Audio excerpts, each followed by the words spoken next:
Ladies and gentlemen, welcome to the Warren Shire Council Ordinary Council meeting on the 26th of June 2025.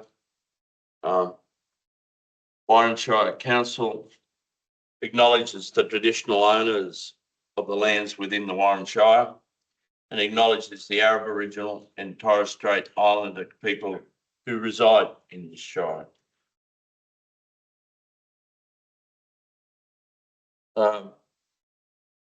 Mr. General Manager, have you received any apologies on applications for leave? Apologies from Councillor Brewer. Can I call for a mover and a seconder for accepting Councillor Brewer's apology? Councillor McCloskey, Councillor Sturdy, thank you very much. Ladies and gentlemen, you would have received in the business paper the minutes of our meeting held on the 22nd of May. I'm looking for a mover and seconder confirmation of those and then any discussion after that. So a mover and seconder, Councillor McKay, Councillor Cleasby, thank you so much. Business arising out of that, briefly, a lot of that will be in our reports and business papers, but is there anything that really jumps out at councillors read that minutes there? No faux pas or wrongs or anything, nothing. So I'll put that, please, that we confirm the minutes of the 22nd of May. All those in favour? Thanks, councillors. Next thing is disclosure of interest, councillors. I've received one, Mr Mayor, is from the Manager of Health and Development Services in relation to the Sporting Facilities Committee. He declared an interest on a matter. She's doing the same. Councillor. Yeah, thank you. I believe that there is an interest from myself in the reports of the Manager of Health and Development Services regarding the request for quotation on office renovations. Thank you, councillor. There is no mayoral minute, so we'll move on quickly to our reports. I'm looking for a mover and a seconder to the meeting on the 28th of May of the Audit Risk and Improvement Committee. Councillor Derek, seconder, please. Councillor McCloskey, Councillor Derek. Yes, thank you, Mr Mayor. A little while ago, I think I did actually have to leave slightly early, but yes, that was quite a lengthy meeting, as they do tend to be. The General Manager and the Manager of Finance Administration might like to make comments, but I do feel that we are moving forward still, trying to get on the same page still. There is still, I would say, a little bit of a disconnect between the information being sought by the committee members and the information that council regularly provides, being that there has been quite a lot of additional work required of council staff in order to meet the expectations of this committee. So I guess we're trying to work through that, and the committee has said from the beginning that they don't wish to be onerous, unnecessary work, but yes, there's still a little bit of a way to go to ironing out the information that we don't need to duplicate, I suppose. Thank you. Gentlemen, could you comment? Thank you, Councillor.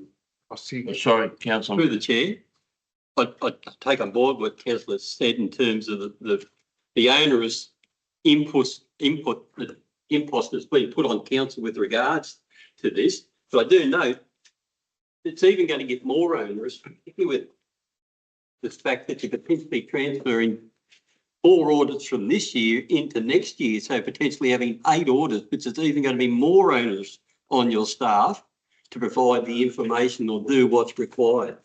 So I told the committee that we're going to try our hardest to do the 8 with, you know, and that's why they said, you know, prove that you can do it. Yeah. But there's a chance that the divisional manager will have organised someone who could be very helpful very soon. But that's one of the troubles is that we've been having trouble finding a replacement to the previous man who could be able to work the same way as that previous internal auditor, a contract internal auditor, and had a bit of a false start, and we're still trying to work out. We're crossing fingers. We're somewhat playing catch up. I understand, but I want to attempt to I don't want to miss out on too many of those. There's 4 from this year and there's 4 next year. I want to try my hardest to try to get them because it's helpful. It's helpful for all of us, the senior staff, to actually make sure we're dotting our I's and crossing the T's and finding some areas for improvement as well. But I said we're going to try. We're at least we think we're going to have some carryover money we're going to pay for it. That's a start. And we're going to be busy. So what we attempt to try to do is a lot of the reports that are put, a lot of them, not all of them, are almost duplicates of what goes to the council. And that reduces a little bit of work. I mean, it's not as if it's no work. You have to adjust reports to be a little bit different, but we're using the same information. That tries to reduce. This committee is yet to actually, I think in good summary, will be what I want the committee to do is to be helpful to us and use the experience of the three independent members who 2 of them are serious ex-local government, to actually be able to snippet information from the other committees that they're on and other councils that they see things to help us improve things instead of creating work. And we're still working on that, aren't we, Councillor? Good luck. Thank you, Mr. Mayor. I would say after all of that that the intention is there to help us. Yes, it's just a matter of finding out the practicalities. And I guess just also to the point on the audits, to clarify, that wasn't something that was dictated by the committee. That was a management decision to commit to 8 in 1 year. The committee did express concern that might not be realistic. And as the General Manager said, we're endeavouring to do that, and further updates will be provided to the committee as we go. So, thank you. Thank you, Councillor. Councillor Paul. Through the mayor. So the page 3, that second dot point on the audit reader, is that where he focused on the reporting of council being at the bottom of the pecking order in terms of liquidity? Is that where he addressed that? And is that he talks there about next year we'll be providing more context? Is that like an admission that they made a mistake there, or? Through you, Mr. Mayor, I'll ask maybe the Divisional Manager of Finance Administration if he gleaned that message. I think that was the case. Yeah, through the chair, I think so. I don't think that Warren was the only kind of feedback that they had. So on that basis, yeah, they definitely kind of put it out there, they understand, and they do want to have that a bit more of a connect with councils and more context involved. Just to follow up, so what power does this committee have in terms of Warren Council? I mean, this committee ultimately reports it's a local government or that report, the minutes are treated as the report of the committee. It's still, set up by the minister and the Auditor General. It's like all new organisations, Councillor McKay, from my external looking, I'm not privy to there is sort of a growth and a learning phase in this whole process. And over and above that is a minister of local government that really wants to change the accounting practices of local government.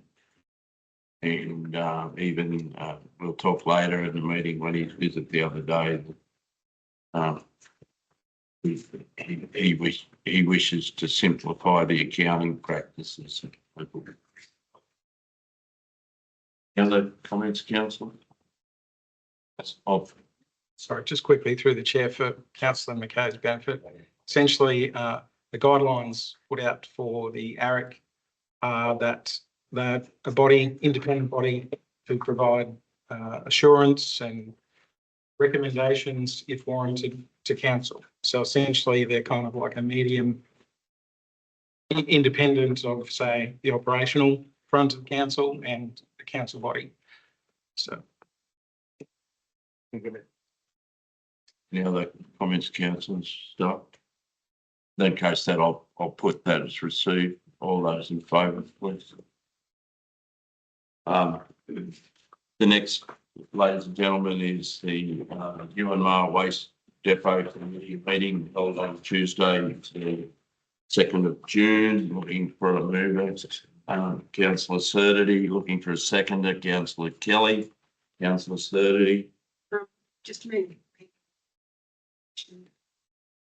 The other issue in there was to do with the, hopefully looking for a grant that might be allowing us to get a proper compactor down there to really make a decent job of it. After that, pretty much everything else seems to be going along, but I can defer to the manager and health and development. She has a bit more technical knowledge than I do. Thank you, councillor. Have you got any comments on the meeting? Yes, thank you. Thank you, Mr. Mayor. There's been an update in relation to the waste operator training. So that's looking to be held mid-August in Dubbo. Other comments from Just staff? to clarify, Mr. Mayor, there already is a compaction system, councillor. There's a $10,000 compaction wheel that's connected to the excavator, plus an excavator that can roll over the top of it.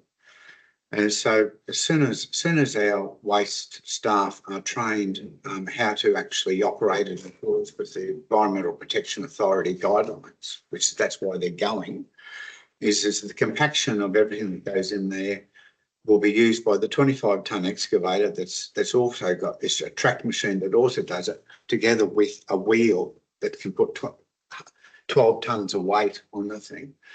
At a 2,000-ton facility per year, $250,000 to $500,000 compactor that you see at huge depots, there's not much chance. But that's why we went and bought a second-hand excavator with a roller wheel in itself to be able to do the rolling. So that's the compaction that we should be doing and will soon be doing in accordance with the operational plans that are near in place. Thank you, General Manager. Any other comments quickly? David, councillor, please. Through the chair, could we just have an update on our delivery, where that part of the depot is up to now, like the hill, our drop off point? Well, has it come to a stop, or do we use it, or? Through you, Mr. Chairman. Yeah, through you, Mr. Mayor. It's fully operational.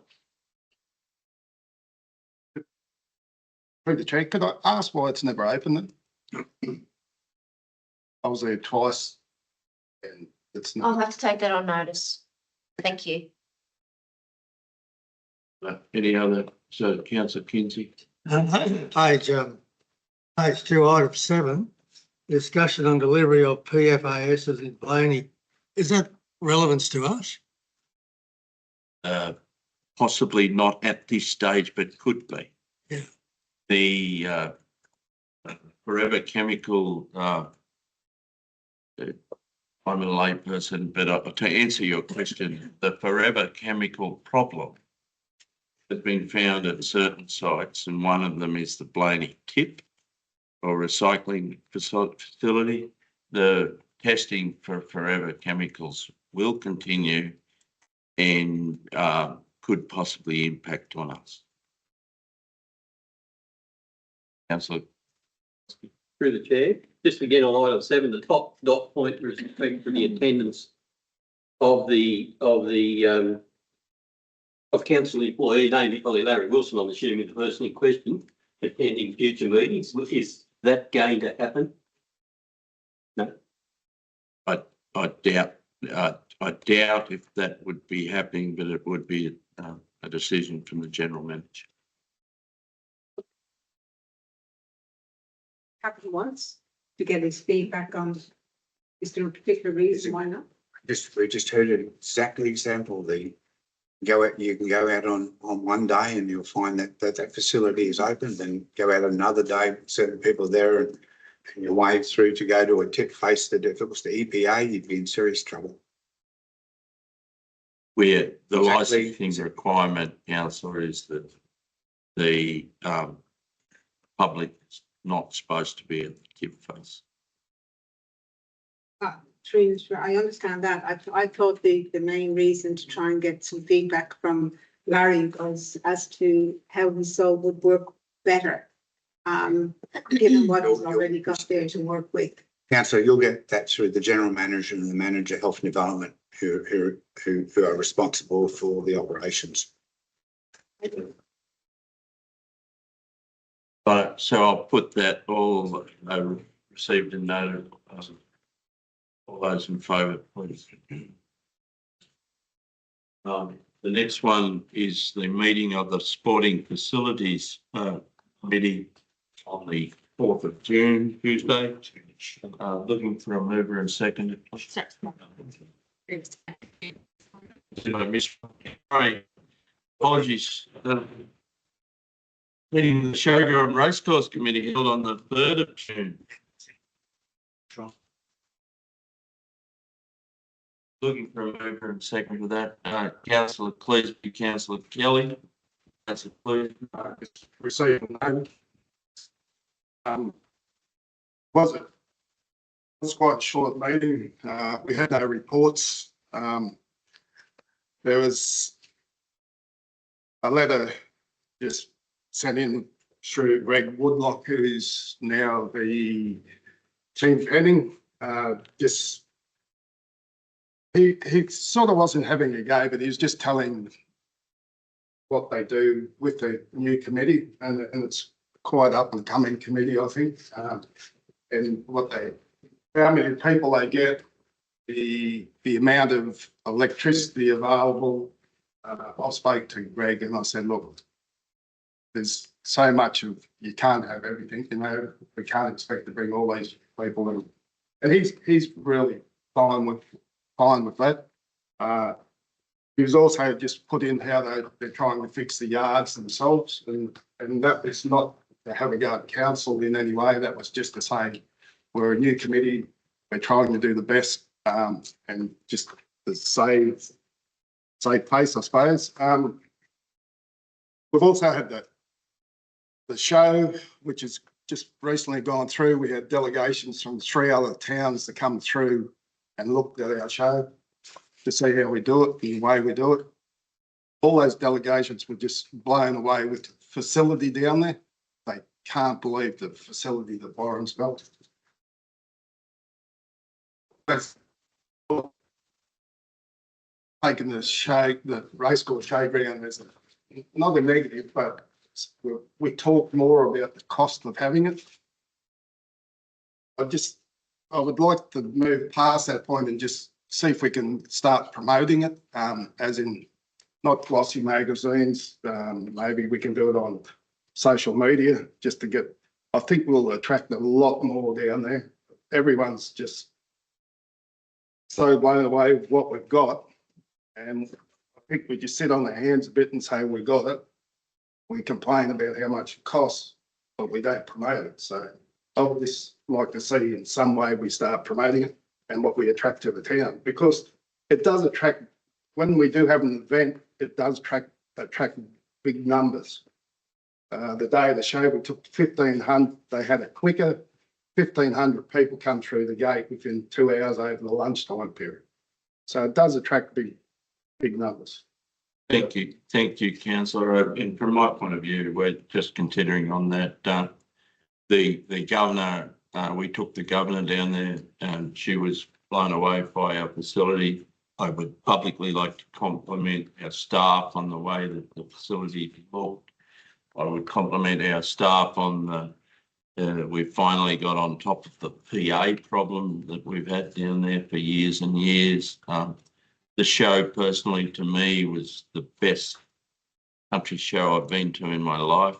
And I publicly congratulate the show committee for that. And I back up your comments that it's a facility that is world class and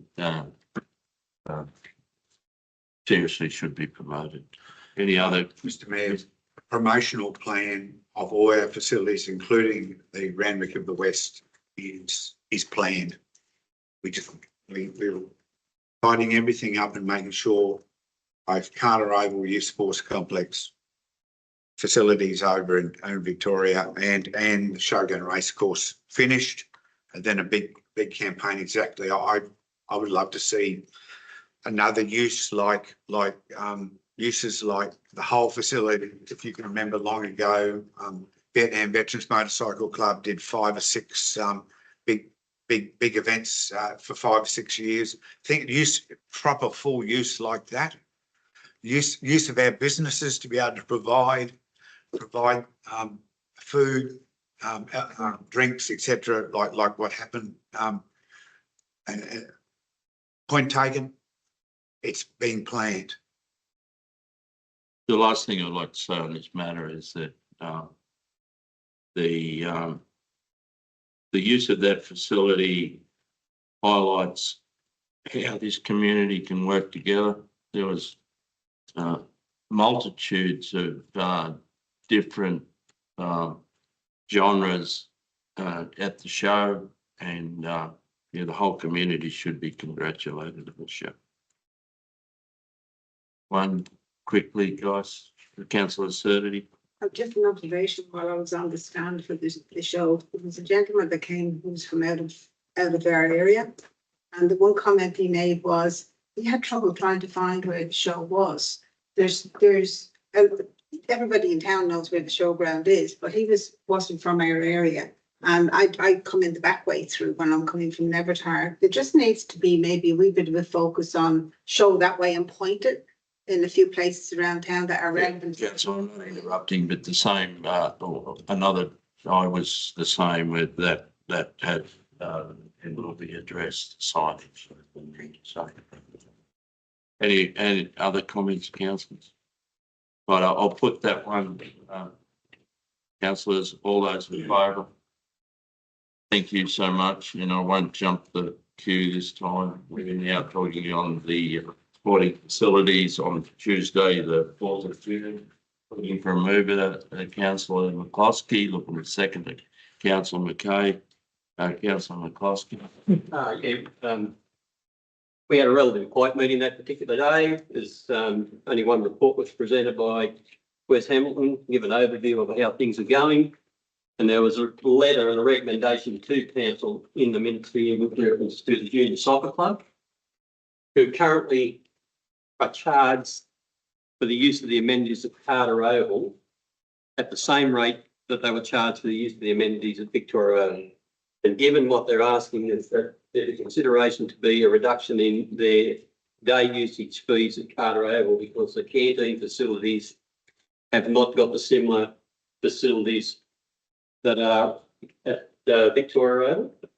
So the recommendation from the committee to council is until such time as the facilities at Carter Oval are of a similar standard to the ones at Victoria Oval, that there be a 50% reduction in their day usage fees till that time. Thank you, councillor. Just of note too, I noticed, and this is after the event, this is going on the action checklist. There was an item to be removed with reference to the Ball Flat Reserve and reservoir and the reservoir at the sale yards in terms of them, I'm believed to be clean and tidy. Well, the work at The sale yards one has not been undertaken. as yet. It's scheduled, councillor, but it hasn't been undertaken. But it's on here as it's been completed and taken off when that is not actual fact. That councillor Houston, sorry, Yeah. you're out of my eye line. I know I keep putting my hand in the votes on. Through you, Mr Mayor, what is the rate per day for? It's on our website, councillor, but under 30 a day.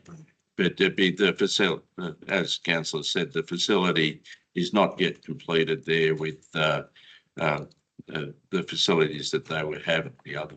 They're actually providing some of their own gear, provide a service at the canteen at this point in time. Thank you. Councillors, any more of Mr. Long, if I may, all those in favour? Thank you so much. Meeting of, the next one is the meeting of the Warren Public Arts Committee held on the Tuesday, the 10th of June, looking for a mover, councillor Jackson, seconded councillor Houston. Councillor Jackson. Thank you, Barbara Whiteley. I think it's pretty self-explanatory. The Aboriginal artwork on the doors is in and it's been very well received. And one thing that was discussed at the meeting was the potential to have something released that explains the significance of the artworks and what they actually represent. That's subject to funding. But that would agree that would be a nice thing to publish or have on a plaque or something so that people there is a story behind that. Thank you, councillor. Just a comment from my personal interaction with Peter, the artist, is that he's thinking about an original way of signage for each home and away, or the doors on the facility. He's trying to have a sign above the door. On that, there's a blank above the door that will fit the theme and indicate which change rooms, which I thought was a good idea. Yes, McCoskey. Through the chair, and I apologise, I meant to mention at the previous committee minutes in regard to the sporting facilities. Yep. That the committee actually went and had an inspection of the new toilet block at Victoria Oval. Yep. And I'm sure I speak for them all, we're impressed with the quality of their work and the finish by that contractor, as opposed to some previous contractors in other buildings. Councillor McCoskey, most of us would heartily agree. Right, I'll put that as received. All those in favour, please. Thank you. The next one is the meeting on the 11th of June. The meeting of the Airport Operations Committee, looking for a mover and seconder. Councillor McCoskey, Councillor Kinsey. Yeah, through you, Mr. Mayor. It was a relatively short meeting. I suppose the main focus of the meeting was a report with respect to the status of the airport in terms of it being certified as opposed to just registered. So there are some implications given it is a registered airport at the moment, not a certified airport.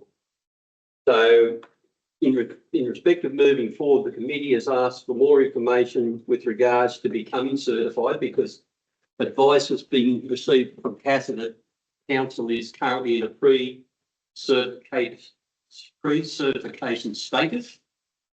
So we want clarification as to where that is and what actually needs to happen to move forward. And also where the airports around us are in terms of whether they're registered or certified, and how then not being certified, if council was still to remain a registered airport, would impact on the current operations out there with respect of the users, i.e.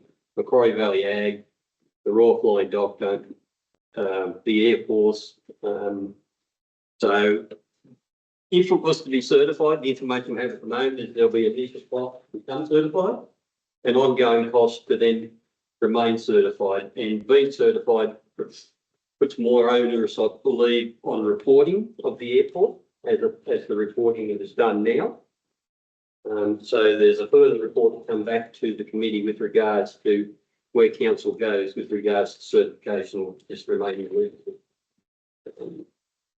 Thank you, councillor. Councillors, any other discussion on that? Councillor Kinsey?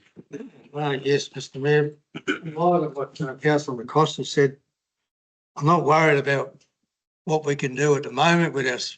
You know, we don't, not certified, but what in the future we won't be able to do if we don't become certified. I wouldn't have a clue what that is. And so That's the only thing this that comes report, out. this report will, to the committee, will answer those questions. Okay, thank you. Again, through the chair, that was one of the questions, was if council doesn't become certified, what impact does that potentially have down the track? Particularly with the Royal Flying Doctor and their ability to access the airport, given if it wasn't certified. Yeah, so hopefully that information will come back to the committee and then we can move further forward from there. Thank you, councillor. So the report will be to the next council airport and then come back to us at a later date. Councillor. The other one was, Mr Mayor, the sterilising that fence line with the consultation of Nutri and Ag. From my experience in the past, and this might have changed over the years, that you had to come back at least every 3 to 4 months to top up the sterilisation process. Is that correct? I wouldn't think so. And I know Greg, I'll let the mayor comment on this because I know he's been involved in the route that's been mixed. Councillor, that the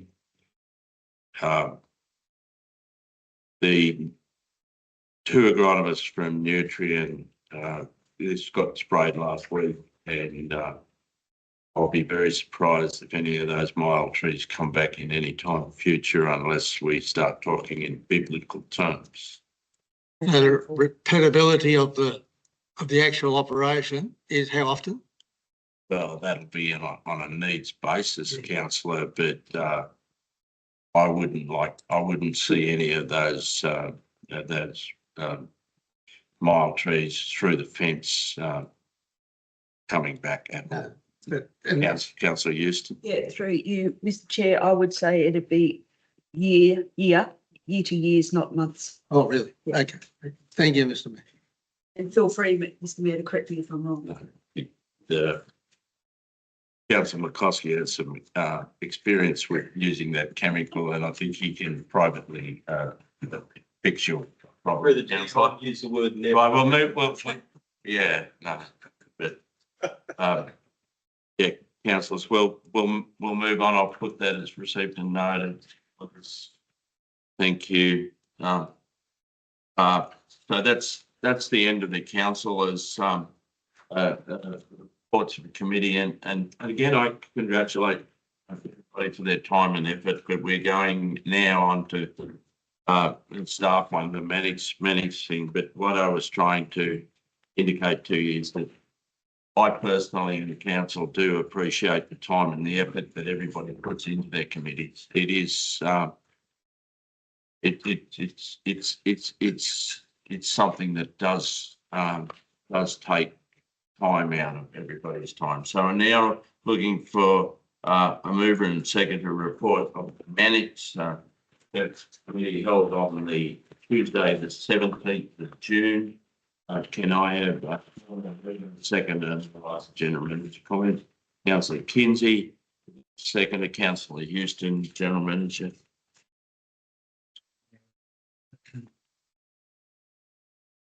The July council newsletter should be a fairly informative newsletter from the list that's on page 2 and page 3.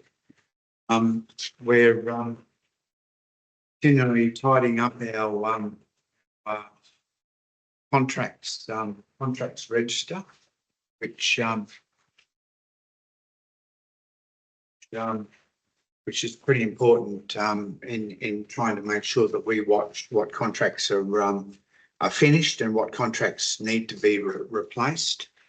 We're pleased that we've received payment of 4.327 million for 50% of our AGRN 1034 flood damage, which is the September-December 22 flood damage, and hopefully after that monthly claims as we complete certain works. One positive is that we've also had approval of a total eventual payment up to just over $259,000. The last just under $39,000 for AGRN 1034 for the tip expenses, and then the costs that will happen, and we're programming it, hoping an October 2025 works program for reconstruction of the tip access road, which has been approved. It's only taken us that long. We're in trouble. We're trying our hardest to fill vacant positions within the organisation, which is shown on page 10. And I repeat again, anybody who knows anyone who wants to be a trainee administration officer trained by the executive assistant to the mayor and general manager will be a wonderful job to get. And similarly with trainee plant operator, through you, Mr. Mayor, Councillor Koski, how long ago was the last trainee plant operator? Sorry? Trainee plant operator, over a decade? Or Could be even more, couldn't it? We had some good trainee plant operators come out over the years. Our own. No, just, yeah, sorry. Yeah. Thoughts about it. Reasonably busy, Mannix, Mr. Mayor. We're working on what level probation period certain levels of staff should have on their appointments. Some staff will be 6 months and some staff will be 3 months in accordance with the seniority of their positions, and that'll come to the next Mannix. That's on page 15, a little bit of talk about that. That's about it, Mr. Mayor. Thank you, councillors. Any questions from the general manager or comments, please? In that case, I'll put that all the received and noted of the Mannix meeting on the 7th of June. Thank you. The next report delegates is the general meeting of the Country Mayors Association held in 9th of May in Oregon. Oh, sorry. You want to move it? I'll move that if I may. Second, please. Thank you, Councillor Kinsey. As I've said previously, ladies and gentlemen, the Country Mayors is like-minded councils, and it is at this stage running really well. It is a learning process, and each country mayor's meeting has something that we attack, try to learn from, and this one, General Manager, I'll just get you to go over what the points were from that. But the big thing is that it's what happens at the actual meeting is one positive, but the networking that we're all talking amongst like-minded councils, like-minded staff is the unobjectable. You can't objectify the benefits of that very well, but I promise you that I personally get a lot out of it, and and we have contacts now that we didn't have before, and it's worth the expense. That's what- So, Count, Mr. Mayor, the May Country Mayors Association was health related. That meeting, it's a general meeting, but what they're doing is apart from normal, typical normal business, they actually have themes for a lot of their meetings, and this last one was health. So we had a presentation from the Minister of Regional Health, Ryan Park, and then Shadow Minister Gurmesh Singh, then Deputy Secretary of New South Wales Regional Health Division. Certainly, I felt that Luke Sloan was a pretty good talker. He might be a mover and shaker. Let's hope he is, but particularly for regional health. Sorry to interrupt, but we're all aware of the health problem in regional and Western New South Wales. The minister's aware of the problems. His portfolio probably is the most difficult portfolio in state government. The problems that health have got close to insurmountable as I've ever seen. The amount of money, amount of organisation, and congratulations to the minister for taking on this. But the health portfolio, I think it'd be fair to say, in my opinion, is under duress. Recent challenge. Look, the New South Wales Rural Doctors Network gave a pretty good presentation. We will cross fingers. Rural Doctor Service have a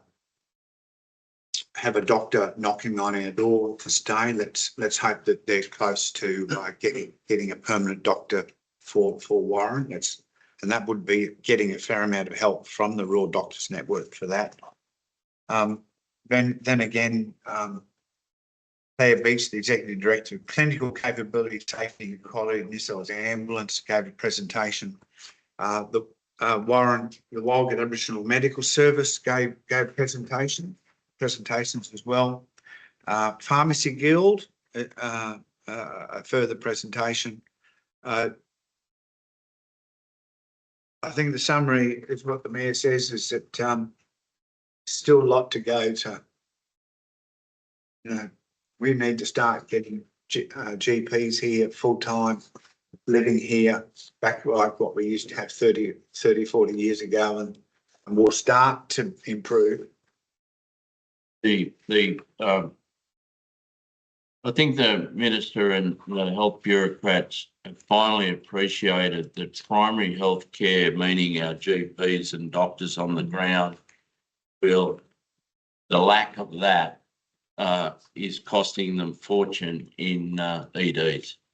So if we haven't got experienced primary health care here in our town, what happens is that that puts terrific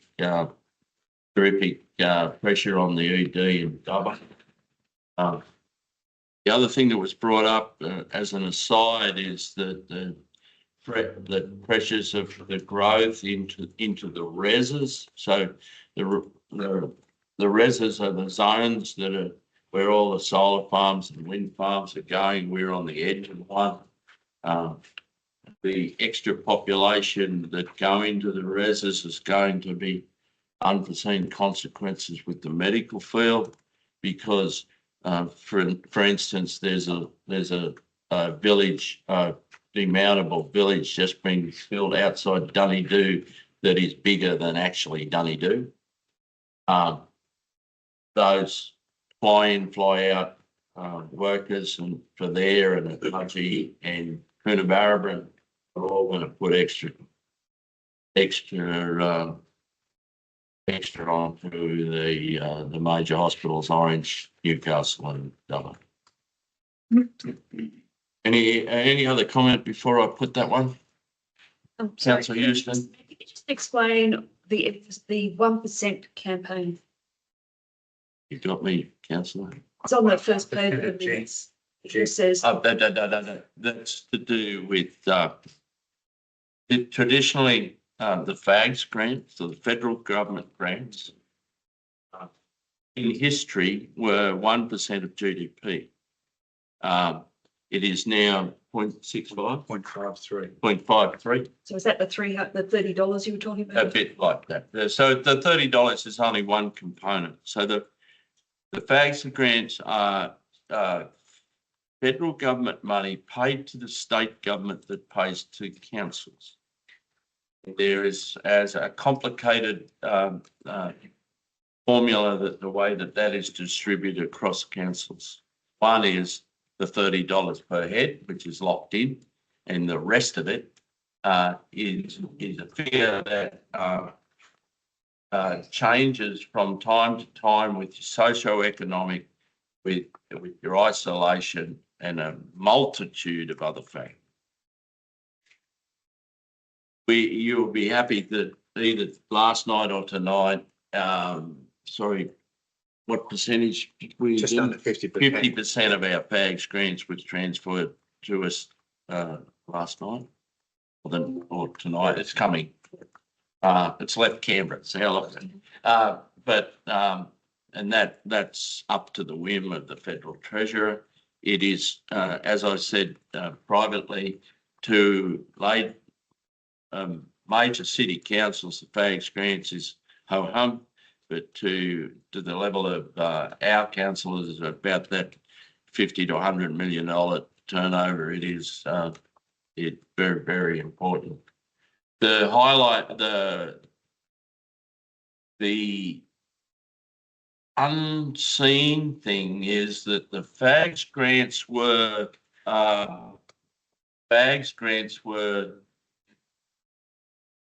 when COVID was on and the federal government tried to stimulate the councils, they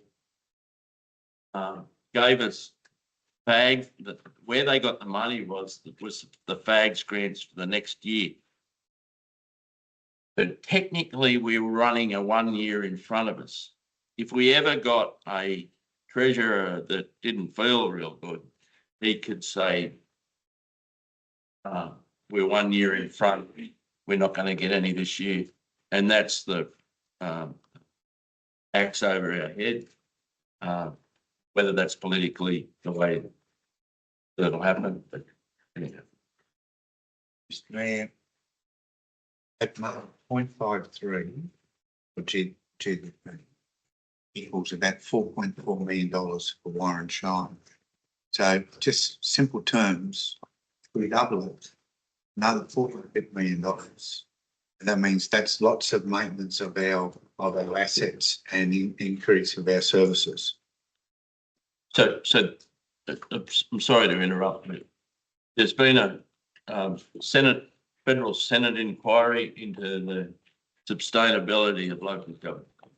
There's been a state government inquiry into the sustainability of local government. And councillor, if you really want some light reading, come to my office. They're that thick. But the tone of it is that under the current funding arrangements through the federal and state, we are all reliant on grants. And grants are reliant on the budget of individual governments. Without that, there isn't a sustainable council in Australia. And that's where we're all working to.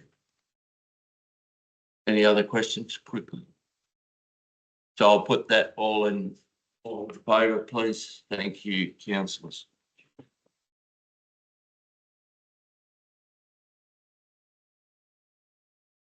Yeah.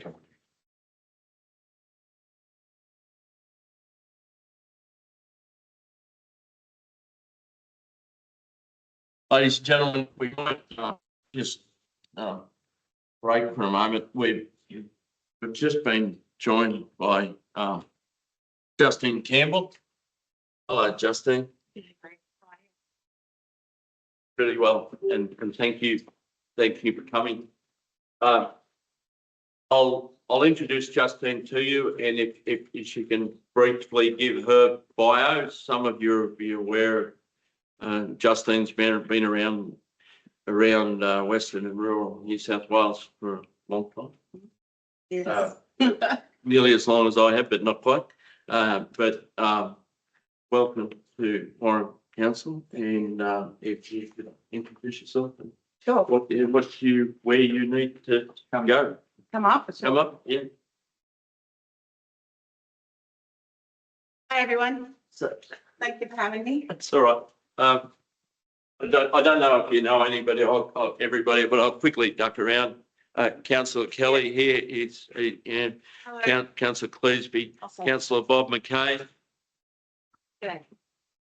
Hi. Hello. Thank you. Pauline, Councillor Weiss. Hi, Sarah. Christine? G'day, Oh, Noel. How are you? Good, Yeah. thanks, mate. G'day, Ross. I think we've met before too. Sorry. Hello. Marianne. I've met you too, Marianne. Hi. Sylvester. True. I've met you too. Right. Brad. Welcome, Justine. and- Thank you. Yeah. Yeah. See you. Hi, everyone. Thanks for your time. Justine Campbell, CEO of RDA Arana. I come from Barradine. I have lived in 6 of the 12 LGAs that I now work in. Spent a decade or so in Western Australia, and pretty happy to be back over this side of the world and working in this area. So we'll dive in, okay? Yep, you're right. Okay. RDA Arana, as you know or don't know, I didn't know actually when until I came into the position. We're not government, we are a not-for-profit. We get a little bit of funding from the federal government, and then we operate as a business. It's our unique advantage, I think, because we also work across local government, state government and federal government, but we're in the region. So working with our businesses and our communities. Yeah, that's one. So this is the region that we cover. I'm also doing some work at the moment in Central Darling as well with the Barker Art and Cultural and Arts Centre, which we'll get to in a little bit. But as you would know, 124,000 people in this area. It makes up 25% of New South Wales. 15% of our region is First Nations. Our top industries are healthcare, agriculture or agriculture first, healthcare, education and training, retail, trade, construction, and now a giant spike coming with renewable energy projects and critical mineral mines opening as well. So we cover 190,000 square k's. Currently we have 54,887 in employment across the 12 LGAs with a $27 billion output. Okay. This is our team. So we're a little team. We've grown a lot in the last 18 months, building capacity. Predominantly last year was looking at going around to all the regions and reconnecting with all the LGAs and business, and fundamentally looking at where we can be useful, really. We're here to complement. We have Margie and Dubbo, who are obviously our bigger shires that are well-resourced, and then there are varying skills, but also gaps in our regional businesses or LGAs. Or gaps isn't the right word, but gaps is sort of what I've decided is what we do. We're like a gap filler, okay? We can move on to that. So some of the current initiatives and projects that we're working on. 12 months ago, we purchased The Exchange. So that was a business in the main street of Dubbo in the old Clock Tower building. It was the Exchange Dubbo. Jill Kilby from Canarville had initiated that. She's now got 3 of them around New South Wales. For us, well, firstly, it generates income.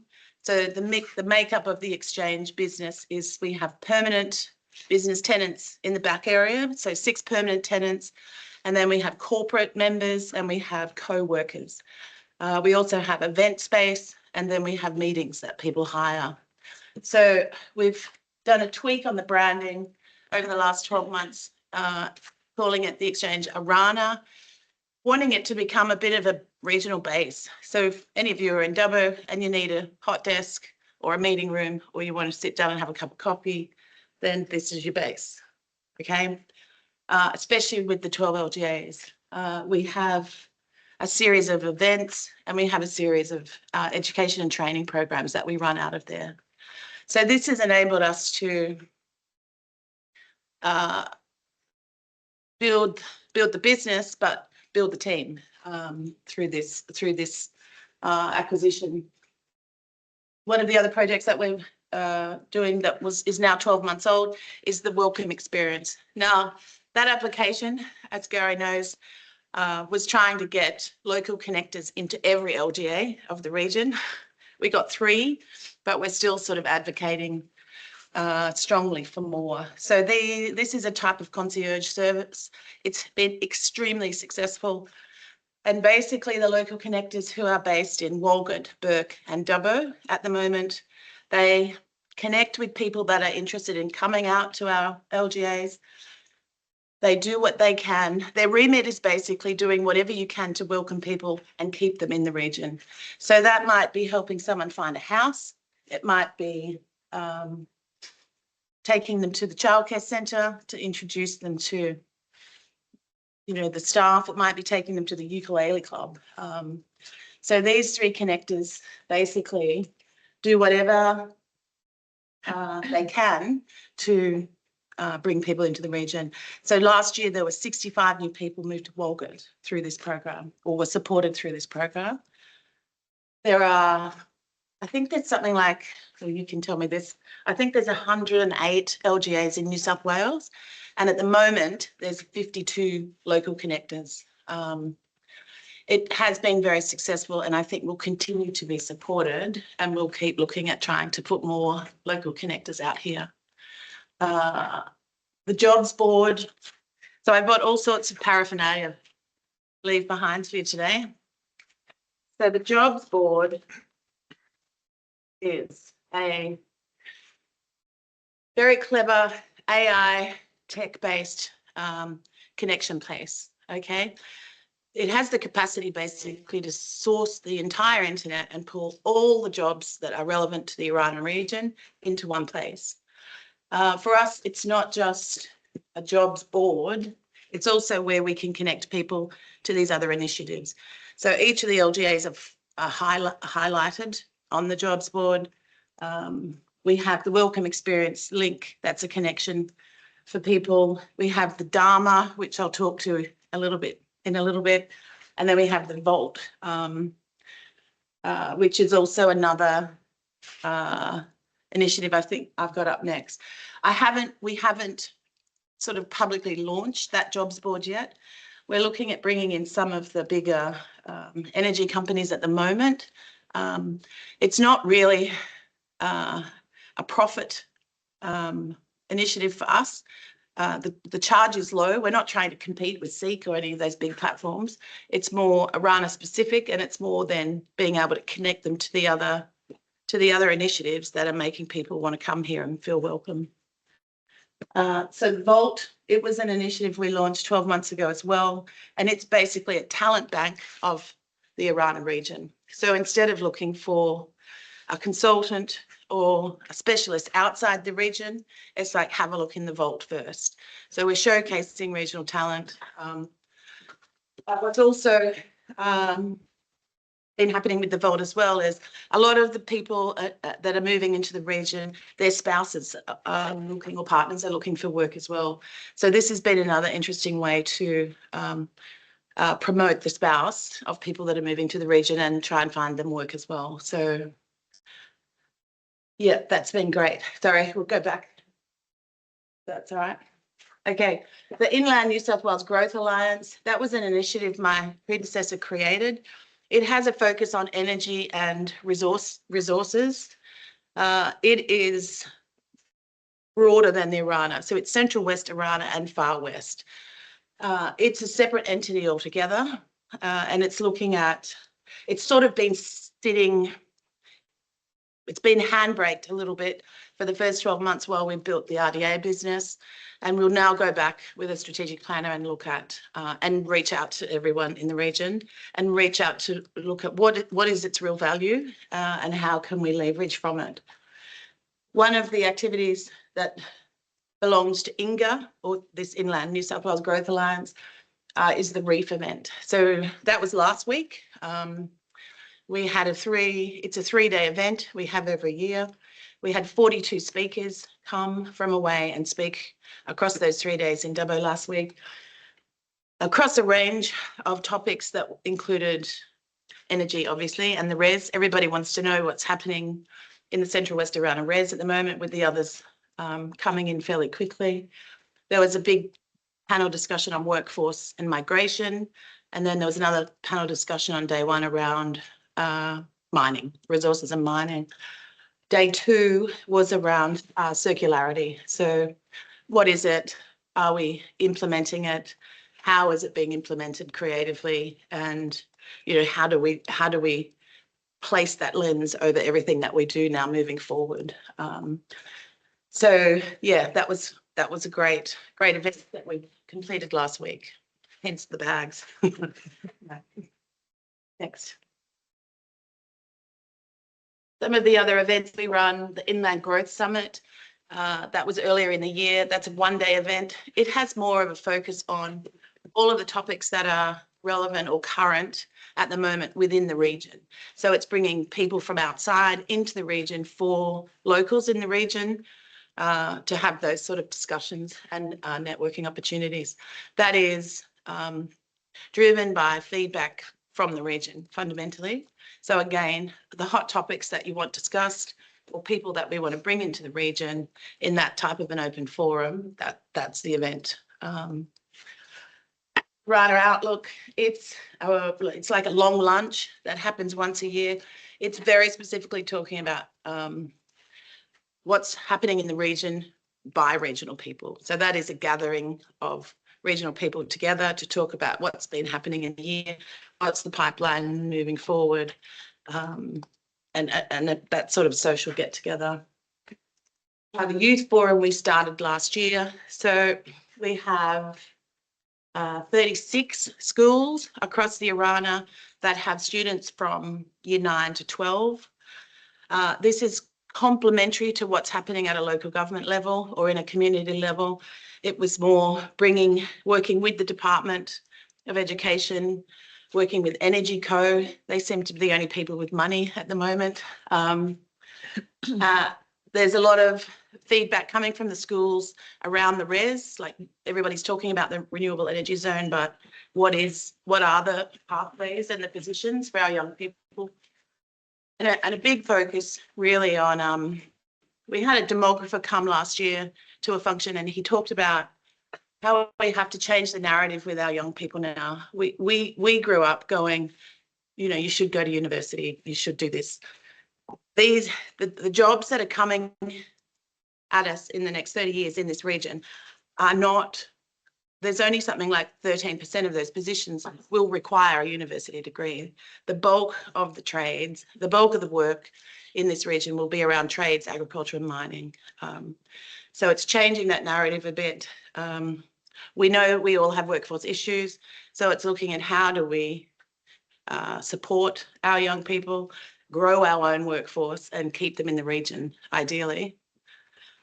So the second youth forum, it will be on the 26th of August in Dubbo this year. Yeah. Now, again, all these things don't have to be in Dubbo. So if you guys want to have one of these out here, very happy to have that conversation as well. Okay.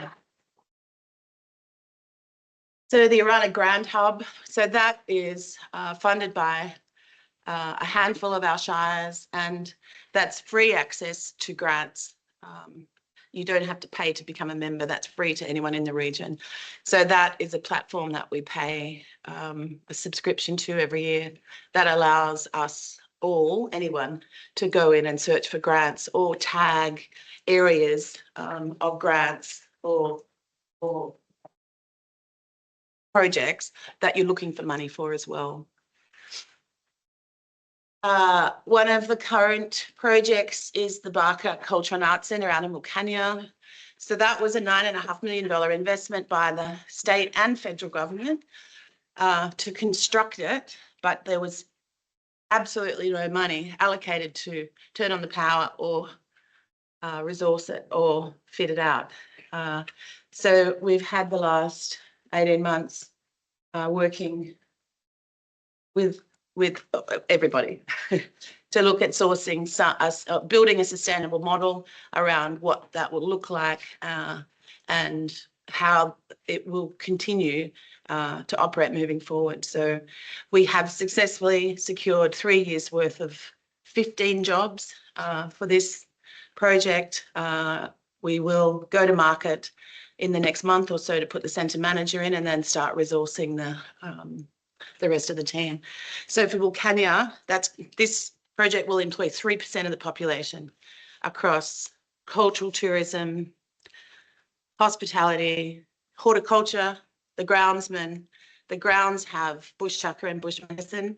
So the groundsman will also be the cultural tourism guide, taking people through there as well. It has an art centre and it has a language nest. Yeah, so that's been a great project. The next one is the Golden Highway Task Force. So most of you may know we did a very large body of work that was completed at the end of 2024. It was a $700,000 business case that went back up to the federal government, the state government, around the Golden Highway. So not just looking at the freight volumes for the region. Department of Transport hadn't done a report on this for about 5 years. So what was found was that there was 6 times the freight volume that was actually going to be on coming through our region than the estimates from Department of Transport. So it's not just around the rares. It's also, you know, if there's 46,000 wind turbines that we need to get into the region just for the wind projects from the Port of Newcastle. That is 1 turbine per truck. And at the moment, the Golden Highway is not going to cope with that. It has to, for example, it needs to go under the bridge at Denman. It has to slow down to under 10 kilometres. It needs to have people stopping traffic on either side. So you times that by, 46,000. In terms of tourism coming out to the rest of the region, the impacts are quite broad. So this was presented to government. Energy Co in their wisdom did another report that's called Port Therese that they didn't share with us. That was a private report. So the task force will now be set up with Minister Aitchison that is looking at just keeping this on the agenda. It will impact the entire region. And so all LGAs will be invited to have representation on this task force. It will be delivered through RDA Orana and RDA Hunter so that we have the direct line of communication with the ministers, not through the Department of Transport. All of these I've left here for more information.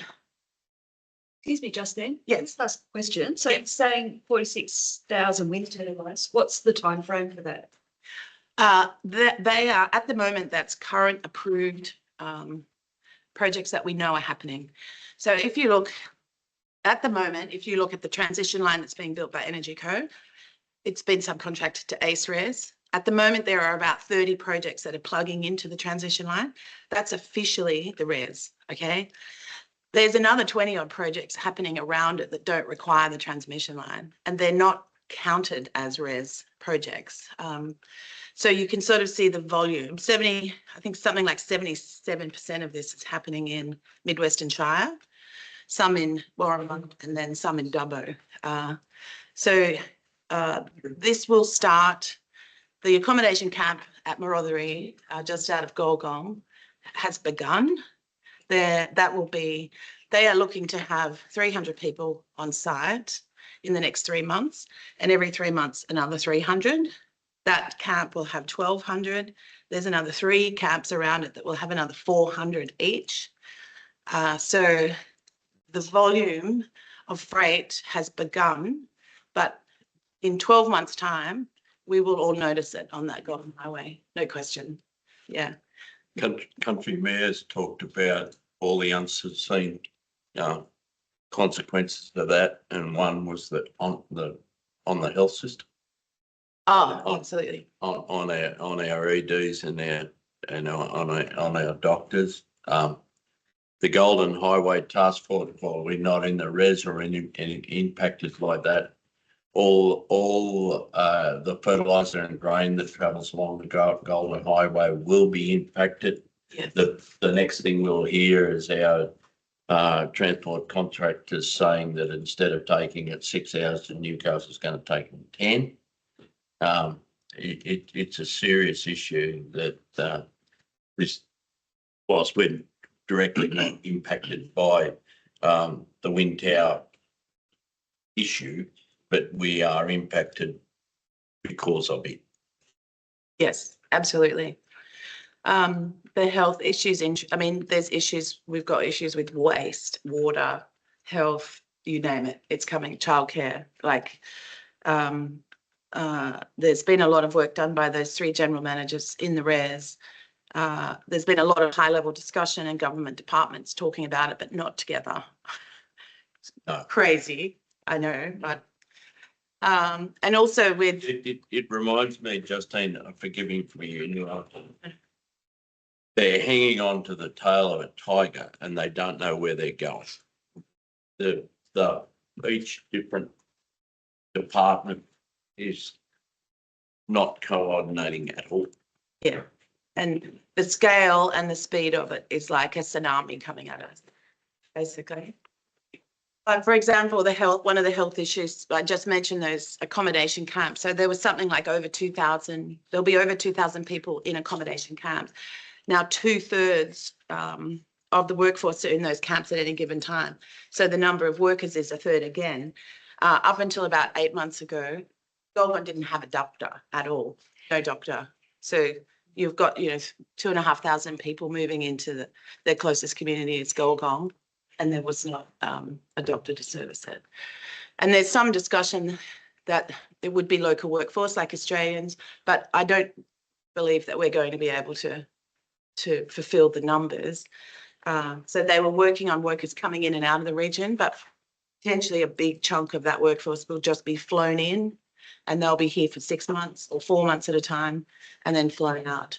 So you've also then got all those workers moving around the region and needing all of those services in their downtime. But yes, but the impact, the Stable Group did this body of work for us. It's very detailed. I can share the links for everyone to have a look at. This is a summarised version of it, but the business cases are basically demonstrating that Golden Highway over the next 10 years needs about $500 million spent on it for the government to deliver a res. Yeah. Okay, the Dharma. Have you heard about the Dharma? Do you know what it is? It's a special agreement that we have with the federal government, and it's called a Designated Area Migration Agreement. Okay. So what it means is there's a set of occupations that sit in this agreement at the moment, and it allows employers in regional areas or in that designated area to look at finding migrant workforce when you can prove you can't find Australians. Okay, it's not a regional migration solution by any means, but it's been a pathway for regional employers to date. We have the only Dharma in New South Wales. It's now 6 years old. There are only 13 of them in all of Australia, and they are responsive to their regions. So particular occupations are required or more in demand in certain areas. As you can imagine, Arana versus the Pilbara, for example, there's a Dharma over the Pilbara. At the moment, we have 129 occupations under it. And then there are also other concessions around salary, age, and language. Okay, so and the migrant workers get permanent residency. They're guaranteed permanent residency. So the sort of incentive for a migrant worker to come out here and come under a Dharma is that it's a guaranteed permanent residency pathway. So not a lot of the visas offer that. There's some of the eligibility requirements. This little brochure I've got here will give everyone, the short version that I'll leave behind. The next. So the state government at the moment is in discussion with the federal government around wanting to put take the Dharma away from regional delivery and place a Dharma over the entire state. Okay, so as you know, Greg, and we've had great support from country mayors and the Alliance of Western Councils. We think this is a crazy idea.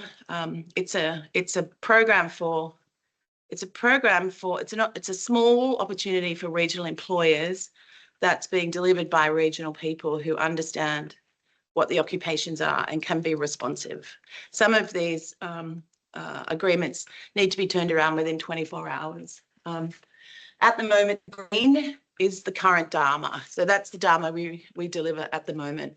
The business model, we have the RDA, we have a migration officer in each of those RDA regions. We have a application with the federal government at the moment to expand this current Dharma into the Far West and into Northern Inland. And we've put a paper with all of RDA New South Wales up to state to say a coastal Dharma and an inland Dharma would be clearly a better way forward because of the requirements that are needed or that come into us from our businesses and LGAs within those regions. Just Yeah. then it'd be fair to say that I personally in our alliance has written to the federal minister over this. The risk is that it's Gosford, Wyong, Newcastle, Illawarra become regional. That's where the attraction will be. Is that Totally, that's Yeah. right. So basically what it would mean is for us, if they opened it up and put it across the whole state, we'd be competing to get workers out here with Newcastle and Coffs Harbour and, those sorts of places. It's happening now in Western Australia. There are 3 smaller regional Dharmas in WA, and the feds put a Dharma over the whole state to fill in the gaps.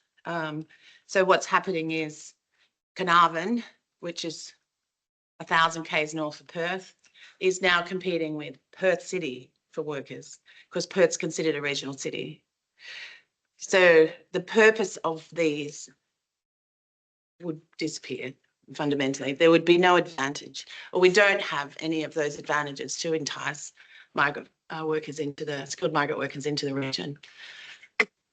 there is businesses in our LGA that use this. Yes, that's right. We have businesses. So in total, there are labour agreements set up with the federal government for someone like Fletcher's. That's quite a specific abattoir workers' labour agreement. So Fletcher's and Thomas Food, for example, have separate labour agreements. There's something like 4,300 labour agreements with the federal government across the whole country, and there's about 2,600 of those labour agreements fall under this Dharma program. So one agreement might have one worker under it, or it might have 50 workers under it, okay? But the advantage of it has been, if we're in a regional remote designated area, then we had an opportunity of getting workforce. That potentially could dramatically change. But anyway, we're lobbying and we've got great support around that as well. So, but also if there are occupations or if there's workforce gaps, then we can keep adding at any time. We can do variations and keep adding different occupations under this agreement as well. So I don't, the state's saying it's not a given. They're doing a feasibility study. We'll see. Yeah. Justine, do you think is there any experience with LGAs using DUM? Yeah, For their absolutely. inputs? Yeah. Yes, definitely. Some of the challenges have been around contractors and base salaries. You've got it's a TISMET level, or it's a salary cap. Yes. And so you have to meet the salary cap to be eligible. It's part of the criteria. And that's set at the moment that's set at $73,000. And you get a discount if you're under the DARMA. The challenge is you might need seasonal workers. That doesn't matter. You have to still pay them this salary cap. It's part of the eligibility. There's discussions around having some flexibility within it, but at the moment, it's a very sort of strict criteria of eligibility. Yeah. So we're the third biggest DARMA in Australia. So we're processing more DARMAs than the Pilbara. Yeah, which is interesting. Happy to talk about any of this anytime further. Okay, thank you. Events and education, as I've talked about, that's across RDA and now across the exchange. And we now do the Australian Company Directors course in Dubbo once a year. So instead of having to go to a capital city, that will happen once a year in Dubbo. We had a great roll up for that. We delivered that about 2 months ago. So keep that in mind, or spread the word if people are interested in that. Got into a partnership with the Australian Rural Leadership Foundation as well. They were training that was delivered in a few parts of the region that was around community contributors and building capacity or qualifications on people like you that sit on lots of boards and do a lot of work in your communities. And the connection table was another initiative that we've partnered with that is around elevating the voice of regional people as well. So connecting with Australian Stock Exchange companies, government, whatever it might be, if they're looking for board members or looking for people to go on advisory committees or councils, you look at the connection table. It's a bit like a very elevated vault with our talent bank.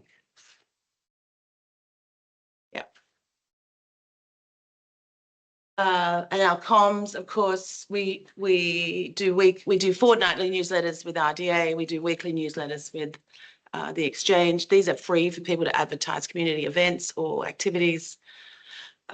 We have about an 85% open and read rate on that, which is amazing. It's great.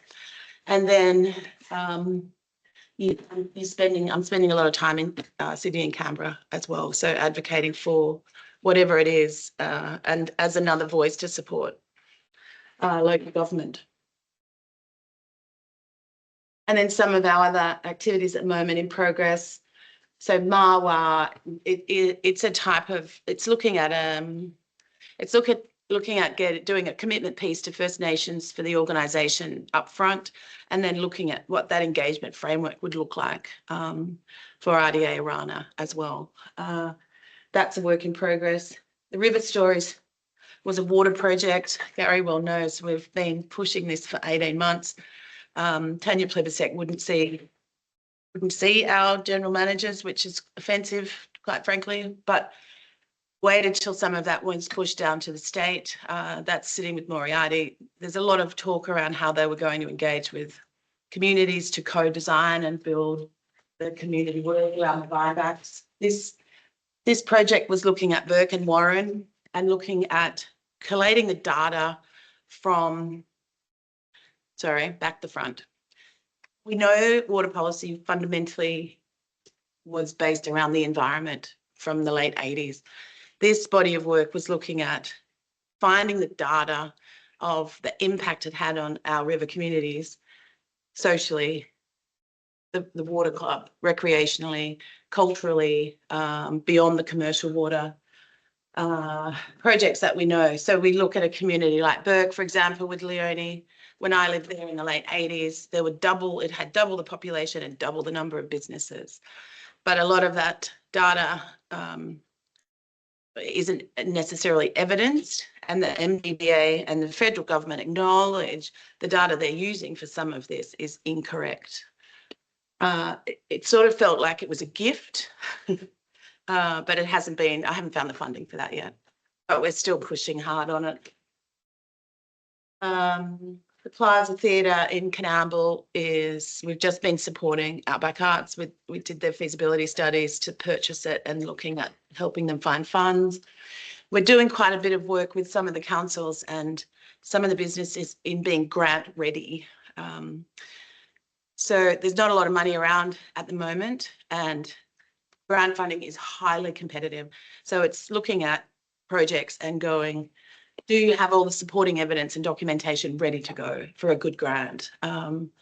So that's, I've got a business development company and a grant writing company on a retainer now. So we do work with those guys to get everyone in that position. So when those opportunities come up, we're ready to go. There's a workforce survey that will be coming out specifically around the Arana, the connection table, and AICD I've mentioned. I think that's it. Done. Thank you. Any questions? I've got more information. I mean, fundamentally, it's probably just giving everyone an update on where we're at and some of the activity that we're doing. This is like a little 4-pager that talks about some of those projects, but it feels like RDA, like we can be useful. We're not government. We don't sit in that framework. So we have a lot more flexibility and can be a bit more responsive.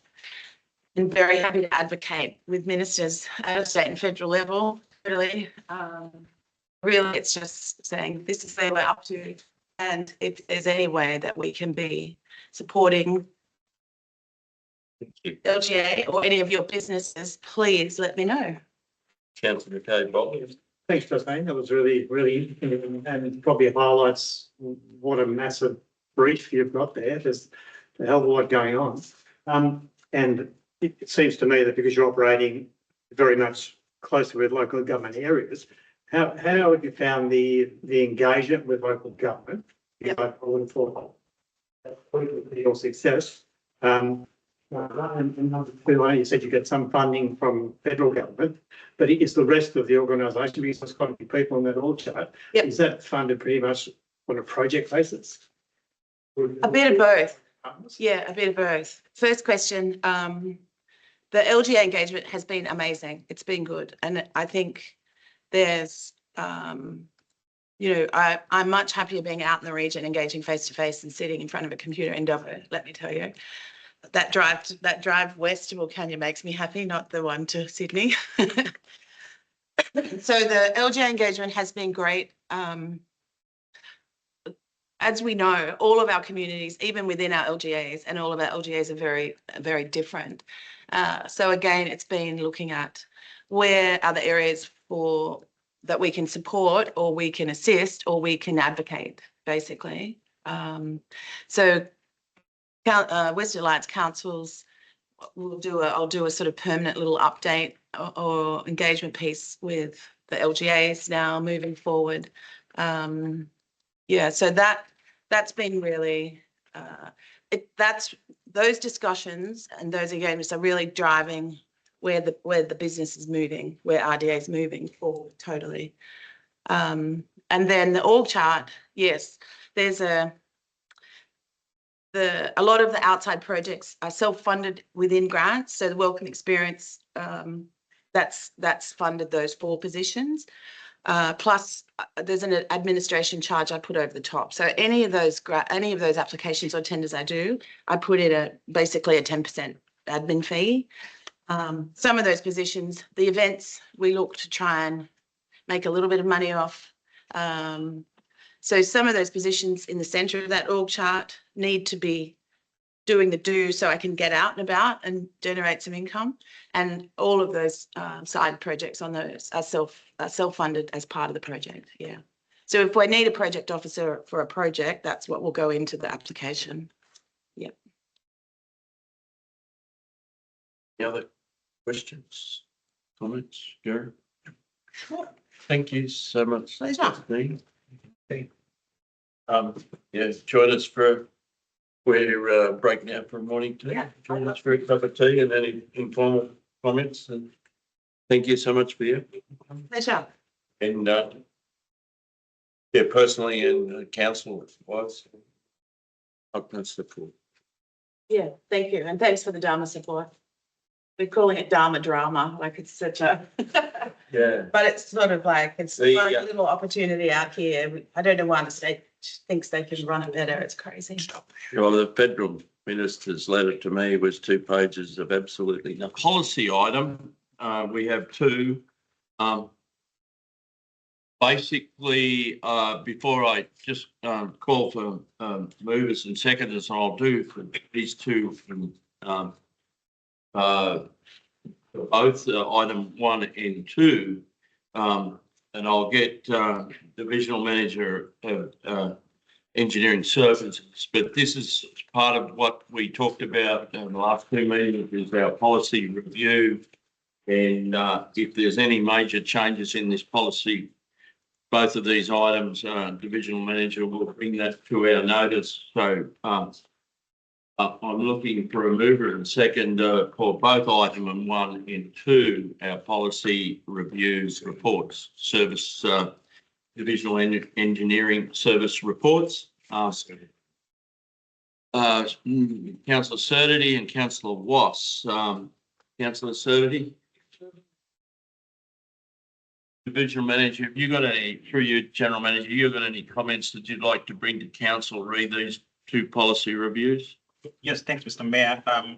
Just a quick update that the two items, that's the asset management policy and the strategy, have been rewritten in order to comply with the current standards.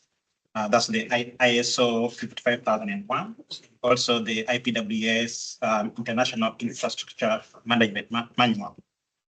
So the policy just describes what council is committed to in terms of asset management, and then the strategy then delves into how council will do it. So the first one, the policy, is the answers the question of the what, and then the strategy answers the question of the how. So in the asset management framework, there's the policy, the strategy, and then the asset management plans. So the plans are for each asset management group, and the plans will now give the details of how council will deliver. For example, we have the roads, bridges, and footpaths asset group. There's also the water, sewerage, recreation, and open spaces, and others. So within those asset groups, the asset management plans will provide the details of how council will deliver the services. Thank you, Sylvester. Have we got any questions, comments, anything that councillors would like to ask of Sylvester or General Manager? I take that as no, and so then I would formally put that we accept the divisional manager engineering services report, review of assets management policy, and review of assets management strategy. So all those in favour? Thank you, councillors. We then move on to the reports of the general manager, the outstanding reports checklist. I'm looking for a mover and a second to get this underway for the general manager to comment, please. Councillor Kinsey, Councillor Houston, Councillor Kinsey. Oh, just the first one, Mr Mayor, any stuff on the Nevertire, first item, mobile internet coverage in Nevertire, anything at all in that was positive. Mr Mayor, I checked with, people who applied for the grant and, they're in limbo, with the federal government election. Yeah. Any other, so, anything that you, Mr. General Manager, would like to get of that report's checklist, highlight for the council? I just hope anything by exception, anything in the grey we're concerned about. Otherwise, it's still going. Councillor Houston. Through you, Mr Mayor, the second point I see is now being shaded out, the reactivation of business services. Where are we up to with that, please?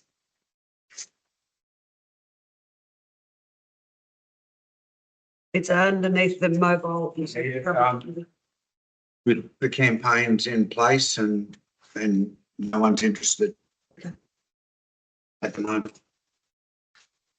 Never stops, So why is it shaded in grey then? because otherwise it'll stay there forever. So the campaign's organised, advertising. Yep. Things go on our EDM newsletter, and out front. Anybody who's interested comes and sees the economic development visitation manager, but it's not forgotten. It just doesn't need to be. Councillors, anything else? I'm taking silence as no, so I'll put that all in favour, Steve. Thank you. The next one. Yes, I've been reminded,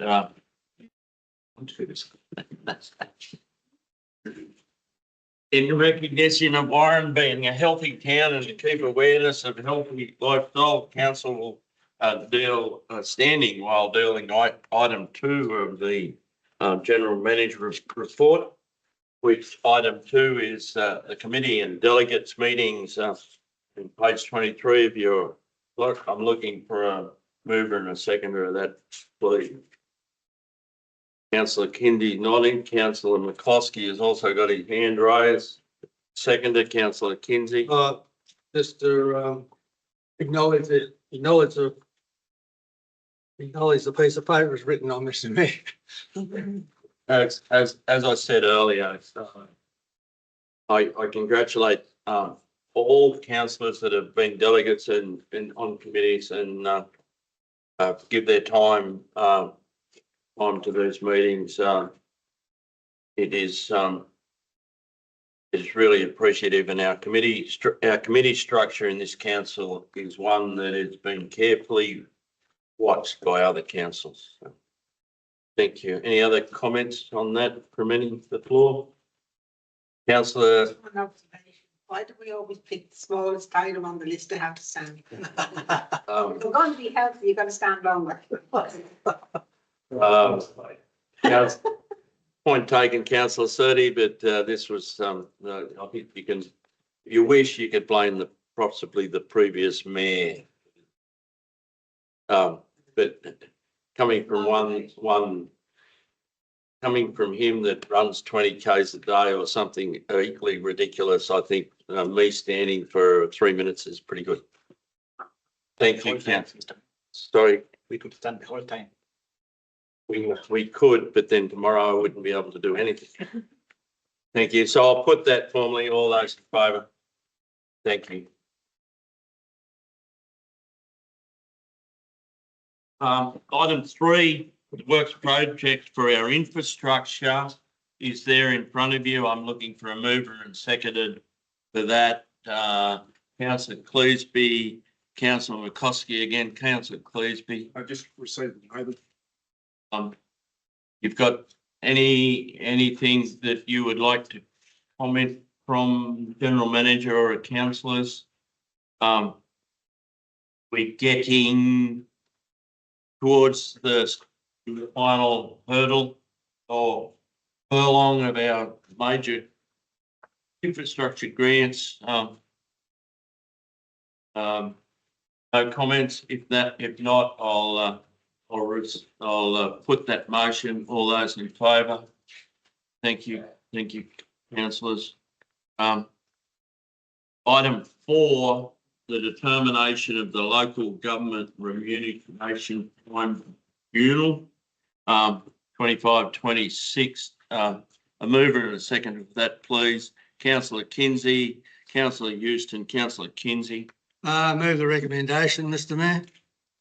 Thank you, Councillor Kinsey. Any input? Again, I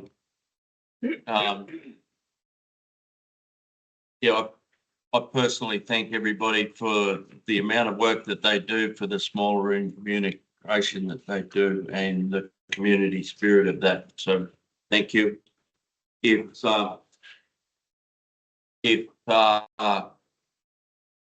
there's no further comments, and I'll put that just finally before I do. Can I publicly say that General Manager and Deputy Mayor put this the fact of the remuneration levels to effort into the state government minister during the week. But this is determined by a independent tribunal. So I'll put that all in favour. Thank you, ladies and gentlemen. Item 5, this is the 2005 local roads congress in Sydney. Looking for a mover of that. Councillor McCoskey's not looking at it, but he'll do. And second, Councillor Kinsey. Councillor McCoskey was an attendee at the local roads conference in Sydney. You got any comments on that? Other than thanking council for allowing me to go, but no, I found the conference quite interesting.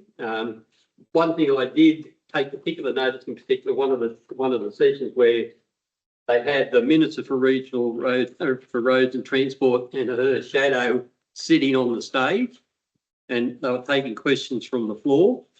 And it was interesting to see the body language and the facial expressions of one while the other was actually answering a question.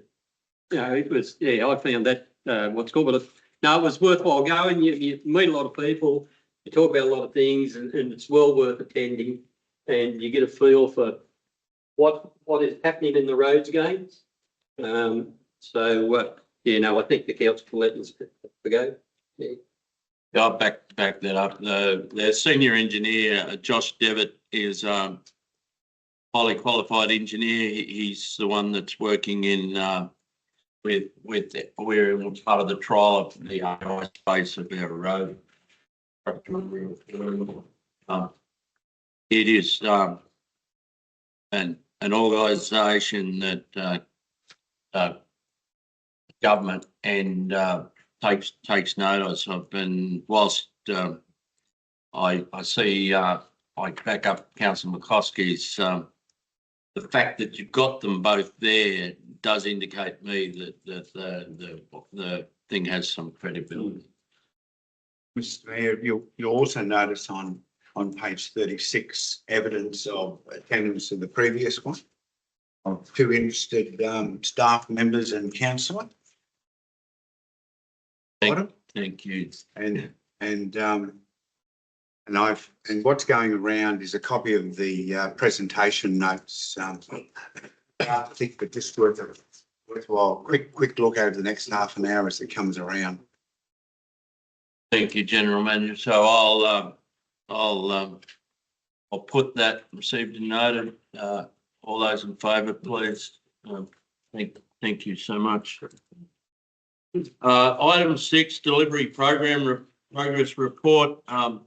Page 41 on your items. Could I A mover and seconder, please. Councillor Wass, Councillor Jackson, Councillor Wass. Any other questions? General Manager, would you like to comment on?